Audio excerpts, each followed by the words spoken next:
some of those chunk plays against you guys? I think the first thing with middle one, it's a great system ran by, Coach Stock and Coach Franklin. Those guys do a great job of, their history is putting up points and yards. So, for them to come out the first two games is really unlike them. So our guys know what Middle Tennessee can do offensively, their history. So our guys are, we kind of didn't even deal with those first two games. We were just getting more personnel, but, we know that offense is a fast striking offense that can put up points. They also talked about being able to run the ball a little bit better against UTSA. I believe 191 yards. A big chunk of that came on a 64-yard run kind of by their goal line. What have you seen from their running game that made them, I guess, better Friday that you're going to have to watch out for Saturday?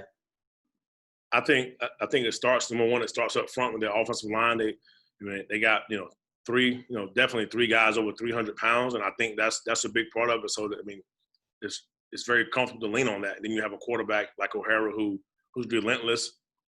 He definitely does a good job. Mobley and McDonald are other two guys that I think have done a great job. In that kind of offense, when you rush for that many yards, your wide receivers got to do a good job blocking down the field and running RPO routes to keep the DBs high. But, they have a great system, man. To me, like that's what they've been known for. So, our hands are full, and hope our guys are ready for the challenge. I know they will be. Coach, obviously MTSU relies a lot on their run game, but what have you noticed that they do so well with the passing game? They mix it up a lot. They do a great job of switching routes and, rub routes and running vertical and making you defend the whole field with their splits, with their vertical passing game, their FSL passing game. They do a really good job of just making you defend every part of the field. And they don't run a lot of short routes. They get down the field, so you got to cover them and make plays on the ball. Those are some hard things to do defensively in today's football. But I think Middle does a great job. It always has of making you defend the whole field. And how has the energy been so far from your players in these 2 weeks? I think that was one thing that Coach Helton focused on last week. We felt like, some juice and some passion wasn't quite the way it's been in the past, and we've had hard conversation with our players about having energy, having juice. Coming to the park mad, coming to the park really with a chip on your shoulder, a big chip, not just a little, penny size. We got big chips on our shoulder every single day of the week. And I feel like offensively, defensively, and special teams, just from observing, that our guys are locked in and that chip is on our shoulder. It's heavy. Coach Jared with the Daily News again. Coach Helton talked about you guys moving in some new linebackers, started to last game against Liberty. I guess, what have you seen from some of those guys that maybe are a little bit less experienced, and who are you kind of maybe looking to step up in that position group? Yep. We always trying to improve in every room on our defense. Our linebackers have been grinding from day one.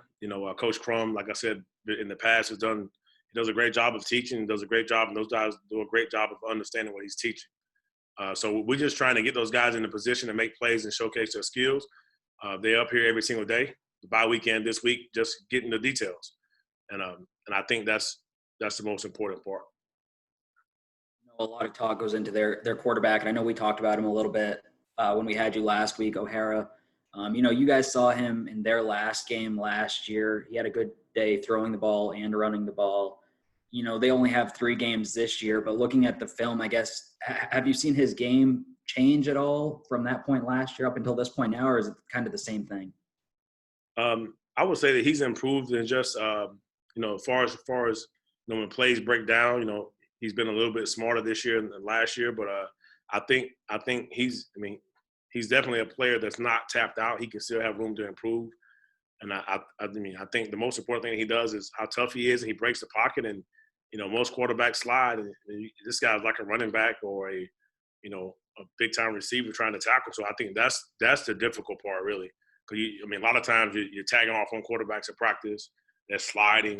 But this is not that case, not even close. So I think O'Hara is one of the toughest quarterbacks I've faced as far as tackling and all that kind of stuff. And I know you talked about having to defend the whole field with this team. You look at some of the plays that their receivers made against UTSA, I guess. How do you make sure that they don't make those kind of highlight reel plays on those chunk plays against you guys in your secondary? I need Middle to tell me when they're passing the ball deep, and then I can put the DBs back deep. But being serious, our guys just have to, understand that that's what they do. and we have to do a good job of understanding our coverages and where our help is at. We got to stay on top, and we got to be ready to compete for the ball. The ball's coming down the field.